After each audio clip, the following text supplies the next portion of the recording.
April 1943. This is the moment a terrifying myth about Nazi Germany's most feared tank was shattered. For decades, the Tiger I has stood as the ultimate symbol of German armored might, a colossal steel predator. But the shocking truth is that the Tiger's fatal flaw wasn't its armor or its weapon. It was a crippling logistical failure, and its discovery by the Allies would help win the war. Our story begins specifically with the capture of Tiger 712 in Tunisia in that pivotal month of April 1943. This intact tank was a goldmine of intelligence, offering an unprecedented look inside the Wehrmacht's superweapon.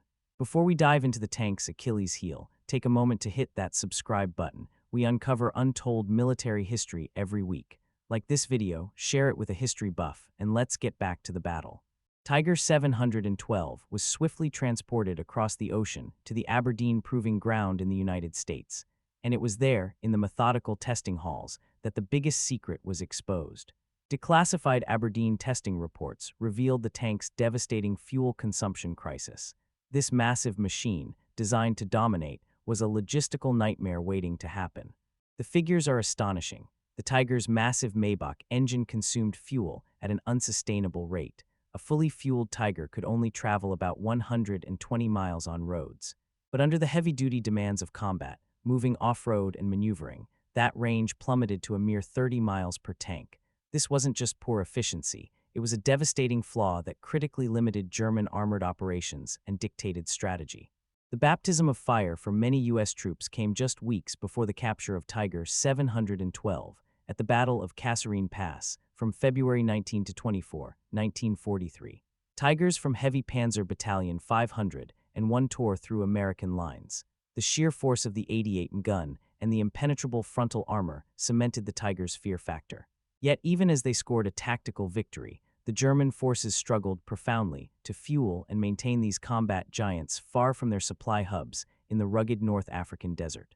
While the fighting raged, intelligence officers like Colonel George B. Jarrett were compiling reports throughout 1943. Jarrett realized the strategic vulnerability inherent in the tank's design. He understood that military might is defined not just by what a weapon can destroy, but by how far and how often it can operate. His assessments concluded that targeting the German logistical chain was the most effective way to defeat the Tiger. The fatal consequence of the Tiger's thirst was exposed fully during the Ardennes Offensive, or the Battle of the Bulge, which launched on December 16, 1944.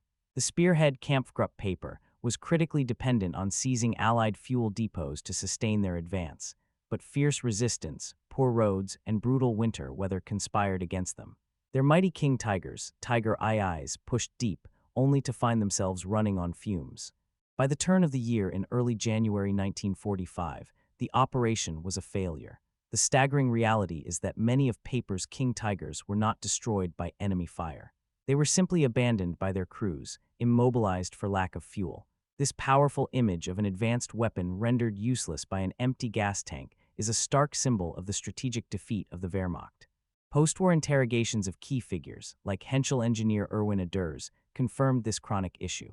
Aders, who helped design the Tiger, acknowledged that the tank's immense fuel consumption was a persistent problem that plagued German operational capability from the start of its service in 1942 to the final days of the war. The grand lesson here is one of industrial warfare. The Allied victory wasn't merely a contest between a Sherman versus a Tiger in a tank battle. It was a victory of industrial capacity and logistics. The Allied ability to produce and transport vast quantities of fuel to the front lines, particularly across Normandy and the European theater, was the decisive factor.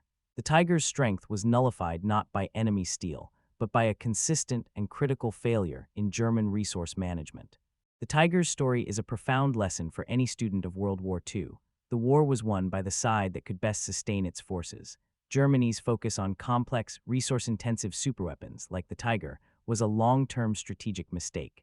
The very operational range that restricted the Tiger to just 30 miles in combat conditions was the invisible enemy that doomed it to failure.